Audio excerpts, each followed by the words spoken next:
Closing in on a health care deal, a new amendment to the House GOP's Obamacare replacement plan winning over conservatives, but moderate Republicans are still not on board. Voting could happen as early as this week, but will the plan have enough support to pass? Here now is Republican Congressman Andy Biggs of Arizona. He is a member of the House Freedom Caucus. What do you think of the bill as it stands, sir?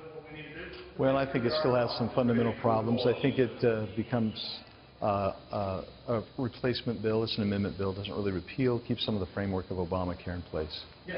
So what would you like to see changed? I mean, it sounds like you're still holding on for a full repeal. Well, I think that would have been the best thing. I think that the next best thing would have been doing the 2015 bill. But I think this bill is probably going to get the votes and be passed out of here fairly soon. I don't know when, but I think it's going to get the votes. So what do you think then happens from there? I think it gets to the Senate, and when it gets to the Senate, I think they're going to fiddle around with it, and they're going to do their own deal and bring it back, doing whatever it is they want to do, and it'll get back to the House and have to be voted on over here, and I think that's when the real tough sledding will hit. House Speaker Paul Ryan says that it can't be a cookie-cutter system, that we want the best possible system. Let me play for you what he said and get your reaction.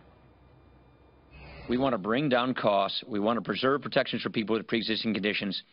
And we want to respect the fact that states, have different issues, different healthcare marketplaces.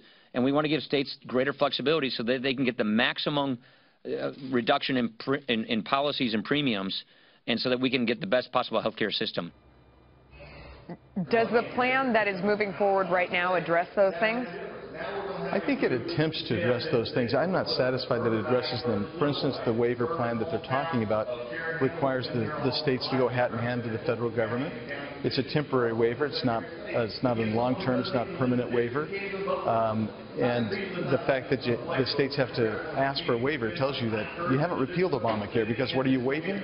You're waiving the mandates in Obamacare. And so that remains a bit of a problem. So, Congressman, if you had one tangible thing that you wanted to change with this as it is, I mean, because that's really what it's coming down to, is kind of trying to make an agreement with what we have, what would be the one thing you would want changed first? Well, I'm offering an amendment that would actually not require the states to apply for an opt-out, that they would simply be able to notify the Department of Health and Human Services that they are either in or out of Obamacare. I think that's the simplest, cleanest way. It respects states' rights and actually comes closest to maybe simulating, at least if you can't repeal it, at least you want to simulate repeal as much as possible. Yeah, go ahead. Yeah, the other thing you have to have, too, though, is you have to have ability to buy and sell across state lines. Those two things there are the best way to simulate the repeal if you're not going to repeal it. No, makes sense. Congressman Biggs, thank you. Thank you so much.